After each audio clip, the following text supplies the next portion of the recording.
So congratulations, you just got accepted to maybe one or two universities or colleges in Canada, and you're thinking it's time to apply for your study permit, and you're like, what do I do next? Or maybe you're thinking full picture, you're like, before I even start to apply to schools, what is a study permit and how does it work?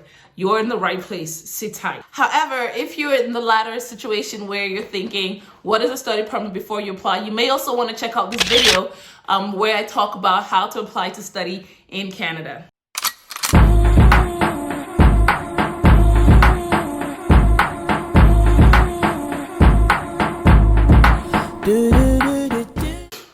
Well, hello, beautiful people. It's your girl, Janey Booz, and I'm in the business of helping you thrive as a professional, newcomer, student, and entrepreneur in Canada. And this is Janey of Canada.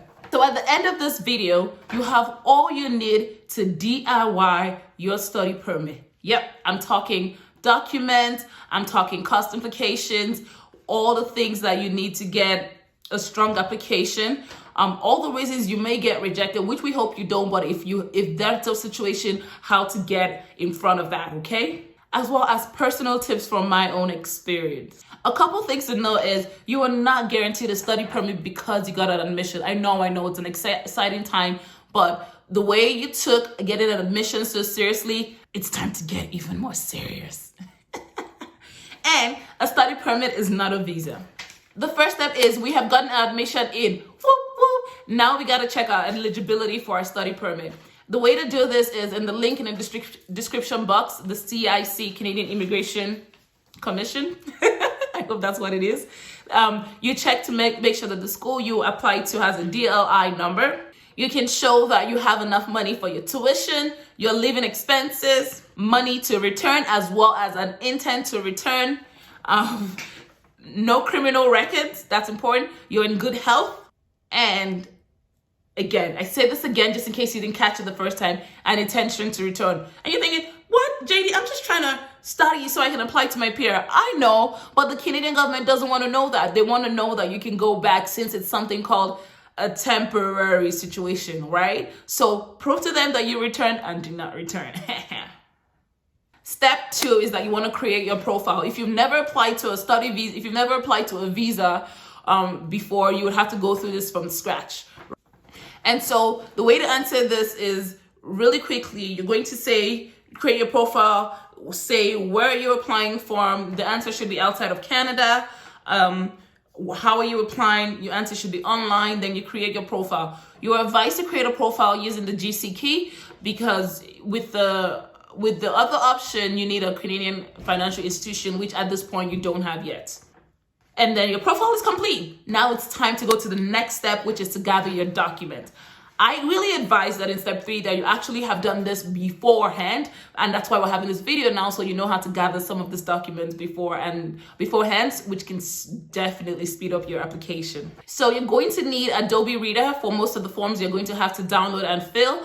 The forms you should be looking to create, to fill is IMM1294, which is to apply for your visa, because in addition to your study permit, you need a visa. Your visa is what allows you come back into Canada if you travel out, while a study permit is a document that allows you study while you're in the country, okay? So, but you need to apply for both once you're coming. So the IMM1294 is to apply for your study permit from outside of Canada. Another form you'll be filling will be IMM5645, which is for your temporary residence visa from outside of Canada as well. And then you might have to fill the family information form in addition, which would be the 5707 if I remember correctly. I always advise that you download the files first before you fill it and not fill it online, just so that you don't lose any information once you start filling the forms, okay? Other documents that would be required is to upload your acceptance letter from the school we're going to soon, okay? As well as your passport. So you're going to have to scan every page that has every marking. And I'm going to talk about this again, but it's important that you have markings on your passport. You do not want the first travel outside of Canada or outside of your home country to be when you're going to school in Canada. I'll talk about why that's a red flag if you stick along. So far, if you're enjoying the content, can I get a thumbs up in the comment and tell me what has resonated with you? I want this to be a conversation, okay? And then you also have to upload a digital passport in Canadian size. The requirements is all on that in your profile at this point. If you're married and you're looking to study, you also want to include your marriage certificate to show that you have a spouse. And then the next thing you also have to create is the proof of funds. You know how you said you have tuition money? It's time to show it. So not just tuition money, but enough to take care of your living expenses for the period of study, or a plan to show that you have that by then. So this proof of funds can be either you if you're not dependent on your parents for your tuition, but if you are dependent on someone else for your tuition, it'll be your funds as well as their account. If you're married, that would be you and your spouse, regardless of if they're coming with you to Canada. Another thing that I've heard is good to include is a police certificate. This is not required. You can add it in an optional document. I personally use a rule of thumb where it's, if you have any information to give, it's always better to give more than less, so it doesn't raise an eyebrow and doesn't stall the processing of your application. So an optional document to include that are very, and I say very highly recommended, would be a letter of explanation. This is a chance where you actually have to say a unique story of yourself to that immigration officer that's dealing with your application. You talk about who you are, your passion, why you're coming to study in Canada, why that program. This is very similar to the letter of interest you sent to the school. However, you're appealing to the officer to say, I'm really interested in this course, this program in Canada, and this is how it's going to benefit me in my home country when I go back. It's very important to mention that. It's very important to mention why Canada and not anywhere else, because again, this is the letter going to the immigration officer. And again, why it is important for you to learn the skills you want to learn in Canada for your home country. I wrote that too, and guess where I am now? Here. Another letter you're probably going to write too is a letter from your sponsor. Hopefully, if your parents are alive, it should be your parents. You don't want a situation where it's an aunt or an uncle, because sometimes that raises red flags for the immigration officers. This letter should have to talk about like your relationship, why you want to study, why they want you to study abroad, why Canada specifically, why the program is important, and how they're going to support you financially through the program. And if they want to just it up a little, talk about how they're looking forward to your return. Again, remember to merge all these files in one, because you only probably have one space to upload optional documents and upload it in that space. And then the cost to apply for your application will cost you $235 if I remember correctly. One is the $150 is for your application, $150 Canadian, and then there's $85 for your biometrics, which is when they call you to take your thumbprints if you've never been 10 printed before. So step 4. Hold up, Janey. I thought you already said it was only going to take 3 steps. Well, I added a new one because you're going to like this one. It is to submit. Yeah! Well, no, wait. Actually, hold up. Before you submit, these are things to keep in mind to make sure you have checked for to avoid being rejected. I told you I'm going to give you all the tips, okay? If you're liking this so far, you know what to do. Step number 1 is who you choose as your sponsor. If you're single, it should be your parents, not your aunt or your uncle, because that would raise a red flag. Like, why are your parents not sponsoring you to go to school? Point number 2 is not having enough funds. As a rule of thumb, you need to have an additional $10,000 outside of your tuition for every year you plan to spend at school. So if your master's program is 2 years, you probably should have $20K in your account. That's not enough. That's not the actual number. It's just my personal recommendation, because if you think about it, rent averages from $1,400 to $2,000 in most cities, and if you multiply that by 12, you get a sense of where I'm coming from, right? So maybe another thing, maybe you're not there yet, maybe you don't have the money right now. It's okay. Maybe you can now start having a savings plan from the next 6-8 months that can get you there, okay?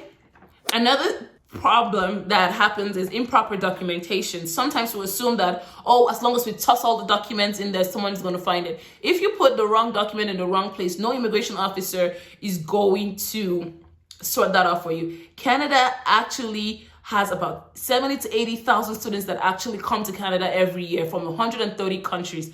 And that is the people who actually got accepted. Imagine, and I know that for every one person, there's probably 5, 6, 7 people who did not get accepted. So imagine that volume. So no immigration officer is going to have to check that where it says transcripts, you put in a letter of explanation, it doesn't match, they're probably not going to even take a second look and just reject you, okay? So put all the documents in the right place. If you're including additional documents, you want to merge all of it in one file and upload it to additional documents.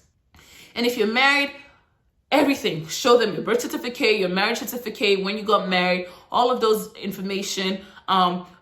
Show proof of property with funds as well. Like if you have property, show proof of business. If you say you have a business, all of those documents, married or not, should also help with your approval process. Anything you think, oh, maybe they'll raise an eye, add a document to back it up. Another thing, and very important, like I mentioned again, that I said I was going to hammer on, point number 4 is travel history. You do not want your first trip out of your home country to be your study, because that doesn't show the immigration officer that you plan to come back. Think about it. So if you're in, for instance, I'm Nigerian, so if you're Nigerian, you need to go to Benin Republic, which is a neighboring country, do that. Get 2 or 3 stamps on your passport. It doesn't matter where. It really doesn't matter where. So, and again, you have a whole year. So get traveling, get that passport printed. Another point that I don't really know how to help would be not meeting the health standard. So usually you get called for a medical exam, or and then they need to make sure that you are healthy enough to actually come study here. The last bit then is the possibility of overstaying.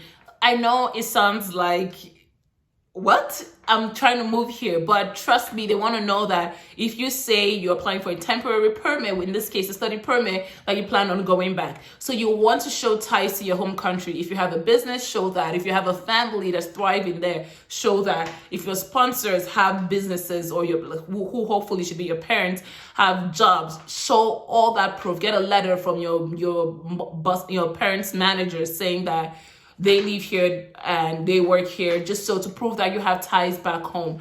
And include that proof in your letter of explanation. Let them know that you're not trying to stay in Canada, okay?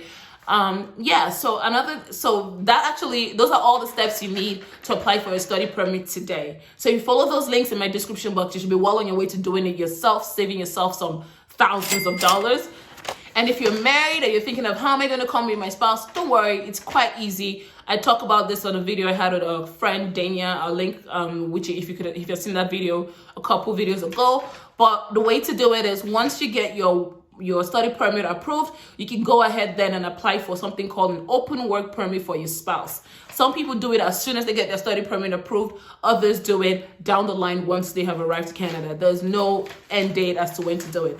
So with these few points of mine, I hope I've been able to help you, like I said, feel equipped enough to apply for your study permit to come to Canada. And with that, I'll say happy traveling. I hope to see you soon on this cold side. If you like this video, then like it. And if you really loved it, please do me a favor and subscribe. And I'm trying to get to 10,000 subscribers. So you want to be part of the story? Thank you so much. And shout out to all the people who have been following since this channel was Forged Life with me and is now Janey Buzz. I really appreciate you, and I can't wait to see you in the next video. So tag a friend, okay? You know a friend who is thinking of coming to Canada? Tag them on this video, and don't forget to watch part 1, and I'll see you on the next episode. Take it easy, stay blessed, stay safe, stay healthy.